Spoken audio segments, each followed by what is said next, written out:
Salut à tous et bienvenue sur AliExpress pour le test de la caméra de sécurité iMU A1. Ça y est, c'est les vacances et j'espère que vous aurez l'occasion de bouger un peu.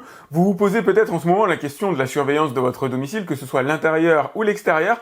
J'ai prévu pas mal de tests de caméras d'extérieur. Aujourd'hui, on va se concentrer sur celle-là qui est faite pour visualiser l'intérieur de votre domicile à 360 degrés de manière très facile à installer et surtout pas chère. Alors iMU ou IMU dit à la française, c'est un peu moins chic, est une marque de caméra que j'utilise à titre personnel. La A1 existe en deux versions d'optique. Vous avez une 1080p Full HD et une version 2K. C'est celle que je teste en ce moment. Mais à mon avis, très franchement, dans un intérieur, à moins d'avoir un véritable palace, le 1080p ça suffit. Comme je vous le disais dans l'intro, non seulement il s'agit d'une caméra 360 degrés, c'est-à-dire qu'elle est en mesure de pivoter sur son axe, mais elle est aussi en mesure de se réorienter à la verticale. Elle n'intègre pas de batterie, donc elle doit être branchée au secteur systématiquement via la connectique qui est fournie. Donc vous avez ici un port micro USB et vous allez pouvoir la relier de deux manières à votre réseau internet, soit par le port RJ45 qui est juste ici ou en Wi-Fi. Vous l'avez peut-être remarqué, mais à ce niveau-là, vous avez une enceinte. Il sera possible de communiquer avec les personnes qui se trouvent à l'intérieur de votre domicile.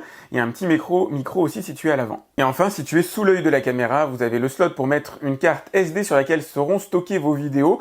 Vous avez aussi un stockage en ligne, mais il est payant. Et là, vous avez le bouton Reset pour remettre à zéro la caméra. L'idée potentielle, à mon avis, est de cacher ces zones-là à la vue d'un éventuel voleur en le positionnant ici sous l'optique. Allez, ce qu'on va faire maintenant, c'est tester l'application iMU Life et je vais vous montrer qu'il est assez facile normalement de connecter les caméras. Là, vous pouvez voir le tableau de bord des caméras que j'ai installé chez moi. Bon, je vous le montre pas en détail. On va aller dans plus. La caméra est en cours d'initialisation. Je vais mettre scanner le QR code pour ajouter la caméra. Donc, il y a un QR code qui est mis juste en dessous de la cam. Voilà. Donc, ça y est, ça a été détecté rapidement. Suivant. Donc, faut créer juste un compte, par contre, sur iMU, évidemment, je vous l'ai pas montré. Moi, j'ai déjà un compte qui a été créé avant. Voilà, se connecter avec l'application iMU Life. Appareil à utiliser avec l'application. Là, vous allez indiquer quel réseau Wi-Fi vous voulez utiliser pour aller avec l'application. Donc, moi, c'est celui-là. Et rentrez votre mot de passe. Attention, la caméra n'est compatible qu'avec le réseau 2,4 GHz. Si vous n'êtes pas à l'aise avec ces notions-là, dites-vous que c'est le réseau Wi-Fi normal, celui que vous avez sur votre box, ça fonctionnera très bien. Voilà, ça y est, à partir de là, tout est fait. Bon, moi je vais dire qu'elle est dans le salon, même si c'est pas le cas pour l'instant, je la mettrai dans le salon tout à l'heure pour les tests. Vous pouvez activer ou non le stockage cloud, alors vous avez une période d'essai éventuellement. En ce qui me concerne, je l'ai pas fait, je fais le stockage directement sur l'ASD. Et voilà, ça y est, c'est fait. La caméra, normalement, doit être disponible dès maintenant. Hop, alors j'ai une mise à jour à faire, mais on peut me voir ici en transparent sur le côté. Je vais faire la mise à jour, c'est prioritaire. Et voilà, ça y est, la caméra est associée à mon téléphone. Là, ça fonctionne sur le réseau Wi-Fi, mais je peux m'amuser à déconnecter le réseau Wi-Fi et la caméra fonctionnera quand même. Ça y est, je suis passé sur le réseau 4G. Je peux mettre la basse ou la haute définition, ça dépendra du débit que vous avez. Si vous êtes à l'étranger et que vous avez un bas débit, vous pouvez voir l'image en basse définition. Ça prend en haute définition 186 kilo-octets par seconde et en basse définition, ça devrait prendre nettement moins. Voilà, ça prend 50 kilo-octets par seconde, donc c'est divisé par 3 à peu près. À ce stade, vous avez encore quelques paramétrages à faire. Je vous présente rapidement l'application, vous pouvez prendre une photo instantanée de ce qui se passe, parler avec votre interlocuteur, la personne qui serait dans la maison, ça peut être votre famille, c'est pas forcément un voleur, déclencher l'enregistrement manuellement, ou ici, vous avez la fonction qui vous permettra de diriger la caméra manuellement si vous le souhaitez. Vous avez là les principaux raccourcis de base, voilà, écoutez ce qui se passe à l'intérieur de chez vous, la haute, la basse définition, le mode plein écran, etc. Mais ce qui va nous intéresser surtout, c'est les différents paramétrages et l'accès aux notifications. Vous allez pouvoir recevoir des notifications sur votre smartphone, vous l'activez ici, avec éventuellement des images, c'est quand même plus sympa, et cocher envoi de notification si l'appareil est hors ligne. Si à un moment donné, votre réseau est coupé, pour X raison que ce soit, vous recevrez une information sur votre téléphone, comme quoi la caméra n'est plus en fonction. Ça peut arriver d'avoir le réseau Wi-Fi coupé. Une des zones les plus intéressantes, c'est celle-là, détection. Vous avez activé bien sûr la détection de mouvement pour que la caméra enregistre si jamais elle détecte quelqu'un.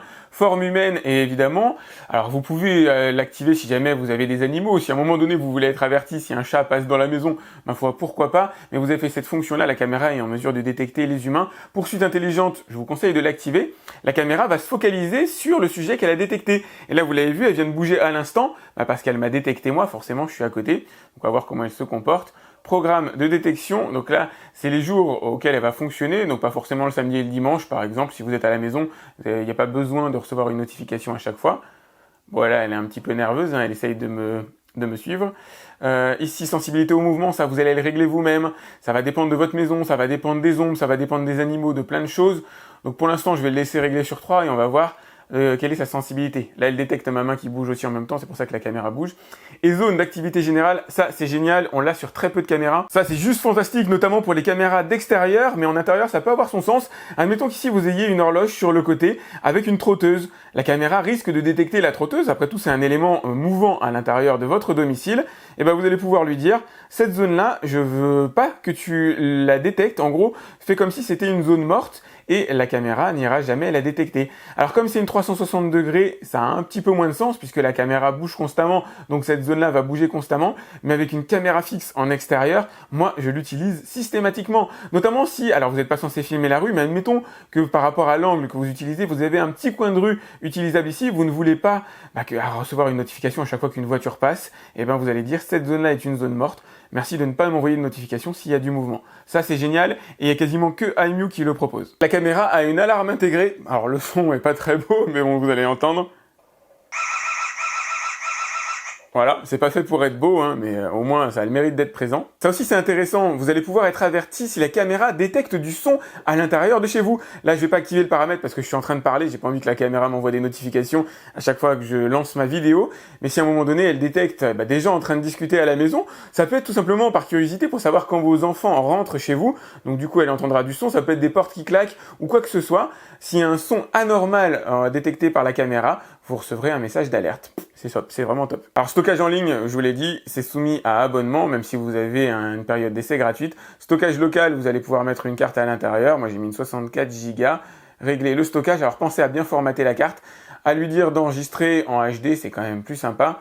Hop, stocker la vidéo sur la carte SD ici. Enregistrement programmé, être utile. Vous pouvez lui dire, voilà, le samedi et le dimanche, je suis à la maison, ça sert strictement à rien d'aller encombrer la carte. Donc merci de ne pas enregistrer, moi je vais pas le faire. Après tout, un événement peut survenir à n'importe quel moment. Tâche d'appareil, vous n'êtes pas forcément le seul à utiliser l'application, donc vous allez pouvoir partager. Ici, vous avez les réglages du Wi-Fi. Là, vous allez pouvoir activer ou non la petite LED qui se trouve juste au-dessus, qui est un indicateur d'état. Ça peut être intéressant, alors surtout en extérieur, pour dire que la caméra est active. En intérieur aussi, pourquoi pas. De toute façon, la caméra bouge et finalement, elle va finir par se voir. Elle fait pas trop de bruit. J'ai testé une caméra Bosch récemment qui faisait beaucoup de bruit en tournant. Là, celle-là est relativement silencieuse, mais on peut l'entendre quand même dans un environnement où il n'y a pas de bruit autour. Pardon, je vous ai dit une bêtise. Le témoin lumineux, c'est le petit bouton qui est ici.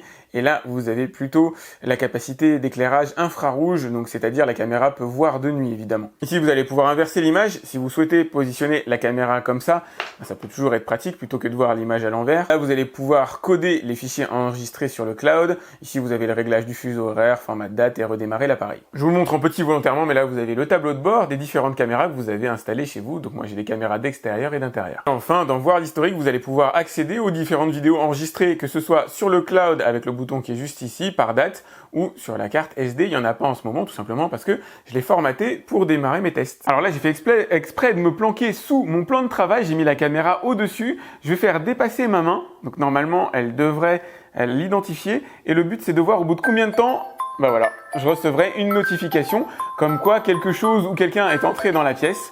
Vous voyez la musique de notification. La caméra a mis 3 secondes peut-être pour me détecter et envoyer une notification sur mon téléphone. Et voilà la séquence pendant laquelle je m'amuse à essayer de faire des tests de détection avec la caméra. J'aurais pu ne faire dépasser qu'un petit morceau de doigt et la caméra m'aurait enregistré. Elle commence à enregistrer un peu avant la détection du mouvement et environ 10 secondes après la fin de la scène, on va dire, de la détection de ce qui se passe à l'intérieur de la pièce. Là, vous avez une notification Abnormal Sound. C'est parce que je suis en train de parler à ma caméra, là, pour vous parler. Et ma caméra détecte, alors qu'elle est dans mon salon, et là je suis en train de parler dans mon bureau qui est à l'opposé de mon salon, elle a quand même détecté un son anormal dans la maison, c'est dire la sensibilité du truc. Donc là c'est mon installation temporaire, évidemment, je l'ai reliée à une powerbank. L'objectif c'est de vous concentrer sur la caméra et de voir si elle est en mesure de me suivre. Je vais passer devant elle, normalement la caméra doit être en mesure de me détecter, de me suivre, je vais tourner autour du plan de travail. Et vous allez voir, l'œil de la caméra va me suivre. Et effectivement, là, elle est pile face à moi. Il y a une limite quand même. La caméra ne peut pas faire un 360 degrés parfait. À un moment donné, elle a un stop et elle va devoir tourner dans le sens inverse pour me recapter. Donc, regardez, je vais passer sur le côté ici. Là, elle ne peut plus tourner. Donc elle a un moment d'hésitation, elle met un petit peu de temps avant de se retourner vers moi. Et donc là, c'est la retranscription du test où je m'amuse à tourner autour de la caméra pour vérifier si elle me détecte bien. C'est juste pour le plaisir de vous montrer, on va dire, la qualité de l'image. Je peux activer le son si j'en ai envie. Pardon, là c'est bouton play pause. Ce que je fais, si moi je tourne autour d'elle, elle tourne. Par contre, elle a une limite. à partir d'un certain angle, elle ne peut pas faire du 360 degrés. Elle va devoir faire demi-tour dans l'autre sens pour venir. Et voilà, ça y est, elle est en train de se retourner vers moi. Elle a bien mis 10 secondes. C'est un petit peu l'écueil, malheureusement, à corriger, je pense, de la part de iMew, la rendre un peu plus rapide. Et là, ça y est, elle est de nouveau focus sur moi. Si je bouge devant elle, elle devrait me suivre. Alors, on va faire un test. Je vais essayer de bouger rapidement. Ah, là, je suis sorti du champ de la caméra rapidement et elle a eu un peu de mal. On va voir si avec le temps, elle revient. Ouais, ça y est, elle m'a de nouveau détecté. Alors, il lui faut 10 secondes. C'est un peu dommage, ce petit temps de latence quand on sort du champ de la caméra. 10 secondes pour venir se recadrer. Alors là, on va faire un test très différent. Je vais activer la détection audio. Je vais sortir de la maison, entrer par la porte. Alors, peu importe, que ce soit comme un voleur ou pas. Mais normalement, en entrant par la porte, ça va générer un bruit. Et la caméra, théoriquement, devrait se retourner vers moi. Donc, gardez bien l'œil sur la caméra, sur la porte qui est là-bas. Si la caméra se retourne quand j'entre, tout va bien. Sinon, c'est un peu dommage.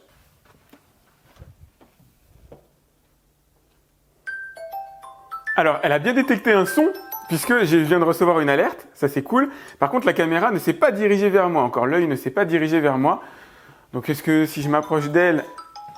Ah, désolé. En même temps, si je reçois des appels téléphoniques et des notifications en même temps, ça va pas le faire. Donc, j'ai bien reçu une notification Abnormal Sound détectée par la caméra. Ça, c'est cool. Ce qui aurait été sympa, c'est que la caméra essaye, automatiquement, à minima, de faire un 360 dans la pièce pour essayer de voir s'il y a quelqu'un à enregistrer, tout simplement, parce que ça peut être intéressant.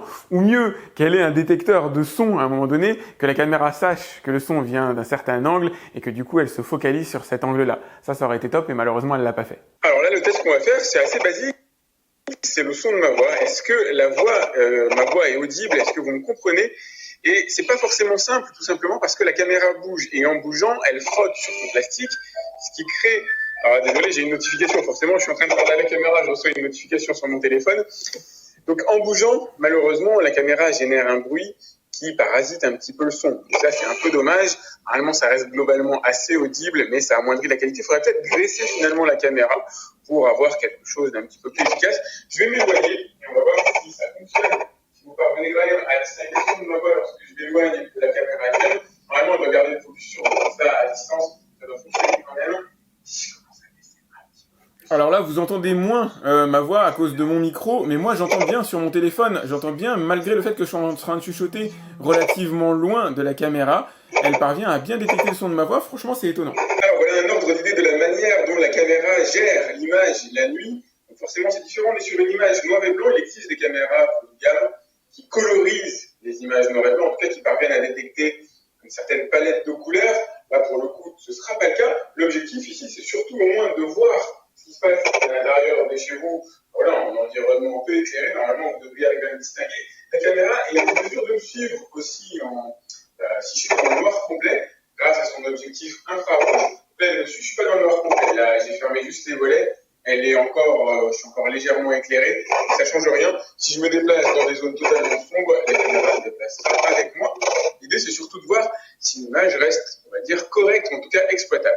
En rapport qualité-prix, croyez-moi, va falloir vous accrocher pour arriver à trouver mieux. Les fonctionnalités sont absolument géniales, la qualité de l'image est absolument géniale, elle n'est pas exempte de tout défaut, mais à mon avis, ça va être très difficile de trouver un meilleur rapport qualité-prix, c'est certain. D'ailleurs, en parlant de prix, je vous ai mis le lien directement dans la description, vous allez voir, elle est franchement très raisonnable. Donc là, je vous ai mis le lien vers la 1440p que j'ai testée aujourd'hui. Vous pouvez prendre la 1080 si jamais vous le souhaitez.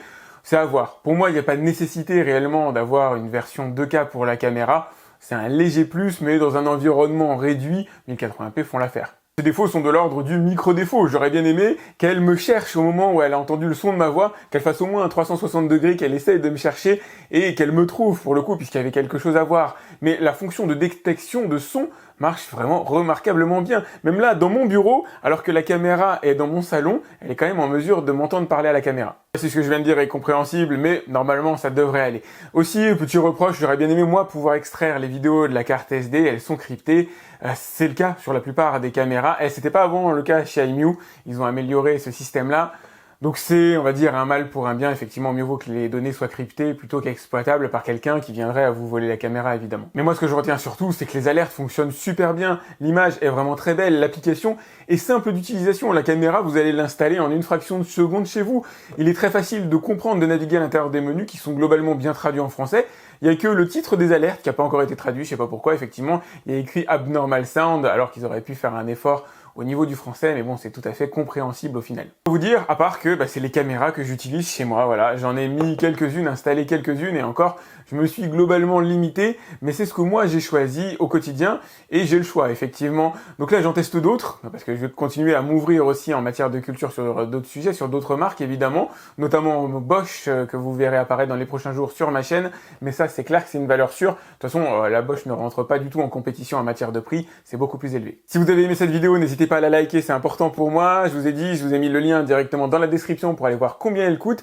Si vous avez des questions, laissez-moi dans les commentaires de la vidéo YouTube et j'essaierai d'y répondre. En général, je réponds à tous mes abonnés. Pensez d'ailleurs à vous abonner si ce n'est pas déjà fait, à cliquer sur la cloche qui vous permet d'être alerté lorsque je lance un nouveau test. Et moi, je vous dis à très vite pour une nouvelle vidéo sur AliExpress. Salut!